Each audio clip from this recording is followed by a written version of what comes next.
Baik, Assalamualaikum warahmatullahi wabarakatuh. Kami dari kelompok 5 akan menjelaskan hasil kerja kelompok kami dengan judul Realita Praktik Demokrasi Normatif dan Implementasi Demokrasi dalam Bidang Ekonomi. Pertama, saya akan memperkenalkan anggota kelompok 5. Yang pertama ada Andin Zahrani Pateda, kemudian Alfiani Arwin, Insyira Fatia Hidayat, Renadita Kusuma, dan Ayub Dwi Mustiputra.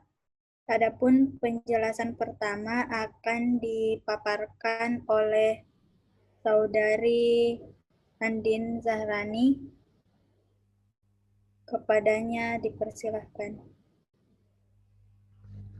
Ya baik, materi pertama adalah makna demokrasi. Istilah demokrasi berasal dari bahasa Yunani yaitu demos yang berarti masyarakat atau rakyat dan kratos yang berarti aturan atau kekuasaan. Secara makna, demokrasi berarti kekuasaan di tangan rakyat atau yang lebih kita kenal sebagai pemerintahan dari rakyat, oleh rakyat, dan untuk rakyat. Dalam pandangan Abraham Lincoln, demokrasi adalah salah satu sistem pemerintahan dari rakyat, oleh rakyat, dan untuk rakyat. Artinya di sini adalah rakyat dengan serta-merta mempunyai kebebasan untuk beraktivitas dalam kehidupannya, termasuk aktivitas politik, tanpa adanya tekanan dari pihak manapun. Karena pada hakikatnya yang berkuasa adalah rakyat dengan tujuan untuk mencapai kepentingan bersama. Adapun alat-alat demokrasi adalah partai politik. Salah satu contoh partai politik yang kita ketahui itu seperti Partai Gerindra, Partai Golkar, PDIP, PAN, dan lain-lain. Yang kedua adalah pemilihan umum yang dilaksanakan oleh salah satu lembaga, yaitu KPU. Dan yang terakhir adalah perwakilan rakyat. Salah satu contohnya adalah lembaga DPR RI, DPRD, dan DPD. Selanjutnya, terdapat ciri demokrasi yang baik. Yang pertama adalah berpijak kepada aturan yang dibuat secara demokrasi pula, atau yang biasanya itu kita sebut dengan konstitusi. Yang kedua, berdasarkan demokrasi Pancasila, yang mana sistem demokrasi yang diselaraskan dengan nilai-nilai Pancasila sebagai dasar negara. Dan yang terakhir adalah pemerintah yang demokratis. Artinya adalah pemerintah tidak dibenarkan bertindak sewenang-wenangnya atau seenaknya terhadap warga negaranya. Hal ini dikemukakan oleh Budiarjo tahun 1978-52. Baik, adapun penjelasan kedua akan dipaparkan oleh Saudari Alfioni Arwin. Kepadanya dipersilakan.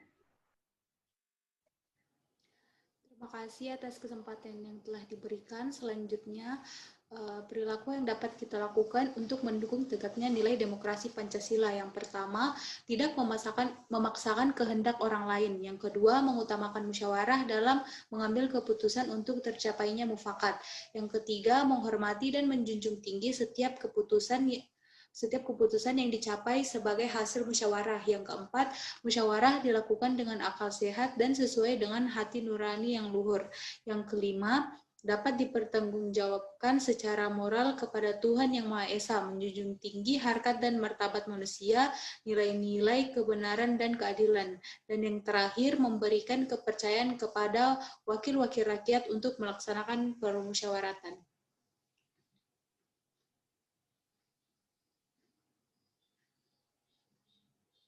Lanjut.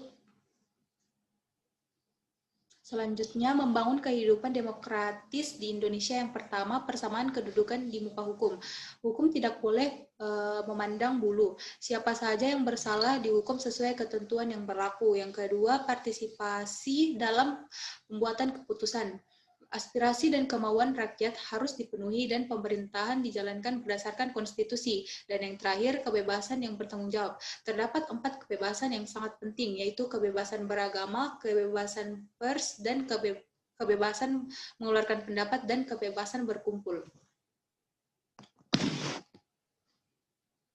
Ada pula implementasi demokrasi dalam sistem pemerintahan. Yang pertama, sistem pemerintahan parlementer, bidang yang dimana bidang eksekutif dan legislatif atau pemerintahan dan parlementer atau DPR memiliki relasi timbal balik dan saling mempengaruhi. Yang kedua, ada pula beberapa ciri sistem parlementer, yaitu kedudukan kepala negara tidak dapat diganggu-gugat. Yang kedua, kabinet pimpinan Perdana Menteri bertanggung jawab kepada parlemen.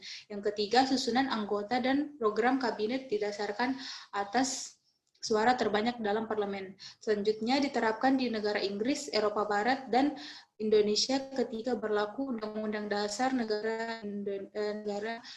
Undang-Undang Dasar Republik Indonesia Serikat dan Undang-Undang Dasar sementara 1950. Selanjutnya sistem pemerintahan presidensial, yaitu badan legislatif dan eksekutif boleh dikatakan tidak berelasi timbal balik. Ciri-ciri sistem pemerintahan presidensial adalah yang pertama, kekuasaan pemerintahan terpusat pada satu orang, yaitu presiden. Presiden dibantu oleh menteri-menteri yang diangkat dan bertanggung jawab kepadanya. Masa jabatan presiden ditetapkan dalam jangka waktu tertentu, dan presiden dan para menteri tidak bertanggung jawab kepada parlemen atau DPR. Sistem pemerintahan presidensial diterapkan di Amerika Serikat, Filipina, dan Indonesia saat ini.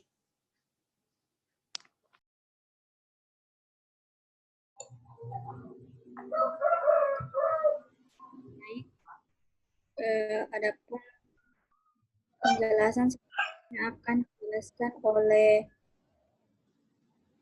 Saudari Renadita Kusuma. Kepadanya dipersilahkan. Baik, terima kasih kepada Saudari Insyirah. Saya akan menjelaskan tentang pilar demokrasi. Pilar demokrasi di Indonesia terdiri dari 10, yaitu yang pertama, demokrasi berdasarkan ketuhanan yang Maha Esa. Yang kedua, demokrasi dengan kecerdasan. Ketiga, demokrasi yang berkedaulatan rakyat. Keempat, demokrasi dengan rule of law. Kelima, demokrasi dengan pembagian kekuasaan negara. Keenam, demokrasi dengan hak asasi manusia. Ketujuh, demokrasi dengan pengadilan yang merdeka. Kedelapan, demokrasi dengan otonomi daerah. Kesembilan, demokrasi dengan kemakmuran. Dan yang terakhir adalah demokrasi yang berkeadilan sosial. Selanjutnya, prinsip-prinsip demokrasi. Yang pertama yaitu kebebasan. Kedua, kebebasan individu tidak boleh mengganggu individu lainnya. Dan yang ketiga adalah adanya keterlibatan rakyat dalam pengambilan keputusan. Jadi, apabila ada jaminan kebebasan individu dan kebebasan individu tersebut tidak mengganggu kebebasan individu lainnya, serta kelompok, organisasi, atau negara, serta adanya keterlibatan rakyat dalam pengambilan keputusan, maka kelompok, organisasi, atau negara tersebut menganut atau menerapkan sistem demokrasi. Selanjutnya, sistem demokrasi yang pernah berlaku di Indonesia ya ada dua, yaitu demokrasi liberal dan demokrasi terpimpin. Baik, terima kasih atas pemaparan dari Saudari Rena. Adapun penjelasan selanjutnya akan dijelaskan oleh saya sendiri, yaitu penerapan demokrasi di berbagai aspek. Yang pertama, aspek politik seperti partisipasi dalam pemilihan RT, kemudian adanya berani menyatakan pendapat dan ikut mengawasi jalannya pemerintahan. Adapun penerapan demokrasi dalam aspek ekonomi yaitu seperti menjalankan hidup hemat dan sederhana, menghormati hak milik orang lain, dan turut serta dalam keanggotaan koperasi. Adapun penerapan demokrasi di bidang sosial budaya yaitu berpartisipasi dalam kegiatan sosial kemasyarakatan, ikut serta dalam gotong royong, dan menjaga kebersihan. Adapun dalam aspek hukum, yaitu mematuhi hukum atau aturan atau tata tertib yang berlaku, menyadari berbagai hak dan kewajibannya sebagai warga negara, dan melaksanakannya dengan baik. Adapun penerapan demokrasi di bidang pertahanan dan keamanan, yaitu menghormati kebinekaan dan menjaga ketertiban umum. Next. Adakah kesenjangan antara demokrasi normatif dengan prakteknya? Demokrasi dalam ilmu politik terbagi atas dua pemahaman, yaitu pemahaman normatif dan pemahaman empirik. Oleh Ghaffar dalam Karim tahun 2012. Demokrasi normatif sendiri merupakan demokrasi yang secara ideal hendak dilaksanakan oleh negara. Dalam hal ini mengacu pada konstitusi, yaitu Undang-Undang Dasar 1945. Adapun pada praktiknya, demokrasi yang tengah berjalan di Indonesia bukanlah menganut demokrasi normatif dan ideal seperti yang telah dijelaskan dalam Undang-Undang Dasar atau dengan kata lain terdapat kesenjangan di dalamnya. Hal ini dapat dilihat dari semakin jauhnya implementasi dari arti demokrasi itu sendiri, yaitu pemerintahan dari rakyat, oleh rakyat, dan untuk rakyat. Rakyat semakin tidak berdaulat, dan yang berkuasa hanyalah kelompok elit penguasa, elit pemerintah, elit pemimpin partai, dan para konglomerat. Dari Rita Udin tahun 2011. Salah satu contohnya yang telah terjadi yaitu rancangan Undang-Undang Cipta Lapangan Kerja. Rancangan Undang-Undang Cipta Lapangan Kerja ini mengalami penolakan oleh masyarakat karena dinilai merugikan para pekerja. Rancangan undang-undang ini juga ditentang karena pada proses perancangan hingga pembahasannya itu tidak dilakukan secara terbuka kepada rakyat dan minimnya partisipasi publik. Hal ini merupakan disintegrasi dari konstitusi pada pasal 1 ayat 2 yang menyatakan bahwa kedaulatan berada di tangan rakyat. Adanya disintegrasi dalam konstitusi mengindikasikan bahwa antara demokrasi normatif dan prakteknya mengalami kesenjangan. Adapun analisis implementasi ke-10 pilar-pilar demokrasi terhadap bidang ekonomi, yaitu terdapat dua pilar yang identik dengan bidang ekonomi, yaitu pada pilar 9 dengan demokrasi dengan kemakmuran, dan pilar ke-10 yaitu demokrasi dengan berkeadilan sosial.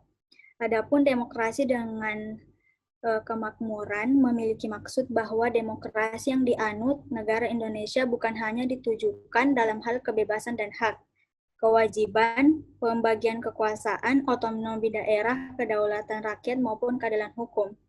Tetapi bersamaan dengan itu semua, demokrasi dibentuk dan dijalankan untuk membangun dan mencapai negara yang makmur. Kemakmuran di sini tentu saja oleh dan untuk rakyat Indonesia. Demokrasi dengan kemakmuran juga sejalan dengan isi pasal 33 ayat 3 dalam bab perekonomian nasional dan kesejahteraan nasional, bahwa bumi, air, dan seluruh kekayaan alam yang berada di wilayah Indonesia dikuasai dan dimanfaatkan sebesar-besarnya untuk kemakmuran rakyat. Adapun implementasi dalam kehidupan dapat dilihat dari banyaknya lapangan kerja yang dibuka oleh pemerintah untuk masyarakat dan pengembangan sektor-sektor yang berhubungan dengan perekonomian negara dan lainnya. Namun, dalam proses pengimplementasiannya terdapat disintegrasi terhadap pilar ke-9 tersebut.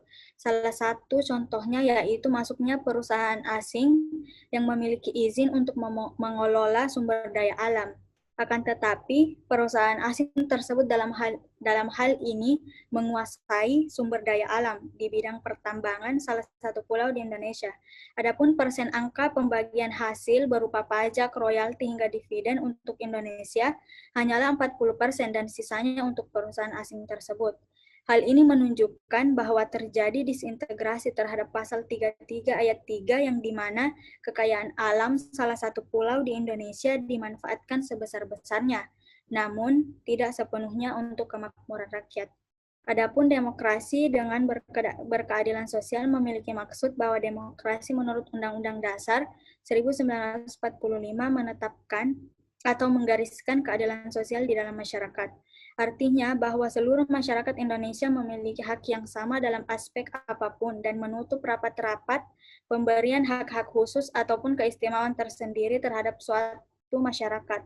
Dalam bidang ekonomi, demokrasi dengan berkeadilan sosial dimaksudkan bahwa seluruh rakyat Indonesia memiliki hak yang sama dalam mencari penghidupan dan pekerjaan. Seluruh rakyat Indonesia juga berhak untuk mendapat imbalan dari hasil kerja dan mendapat perlakuan yang adil dalam hubungan dan lingkungan kerjanya. Hal ini juga tercantum dalam pasal 28D ayat 2 Undang-Undang Dasar 1945. Tentu saja dalam semua kegiatan perekonomian yang dilakukan haruslah memenuhi peraturan yang berlaku, sehingga terjadi harmonisasi antara hak dan kewajiban oleh warga negara itu sendiri. Namun dalam implementasinya dapat dilihat bahwa sekarang ini banyak rakyat Indonesia yang tidak memiliki pekerjaan. Ada beberapa aspek yang menjadi penyebab. Salah satunya adalah karena banyaknya pekerja asing yang masuk ke Indonesia. Selain itu, para pihak pemberi pekerjaan juga cenderung lebih ingin mempekerjakan pekerja asing daripada pekerja lokal, karena merasa bahwa pekerja asing memiliki nilai yang lebih daripada pekerja lokal itu sendiri. Beberapa sebab ini juga yang sekiranya menyebabkan banyaknya masyarakat Indonesia yang tidak memiliki pekerjaan. Padahal dalam demokrasi menurut Undang-Undang Dasar, itu sendiri dijelaskan bahwa seluruh kekayaan alam dan bumi Indonesia dikembangkan dan dipergunakan untuk mencapai kemakmuran rakyat Indonesia, bukan rakyat asing. Tentu saja hal ini menyebabkan adanya disintegrasi antara demokrasi dengan implementasinya dalam kehidupan berbangsa dan bernegara. Mungkin hanya itu pemaparan dari kami, kurang dan lebihnya mohon dimaafkan. Assalamualaikum warahmatullahi wabarakatuh.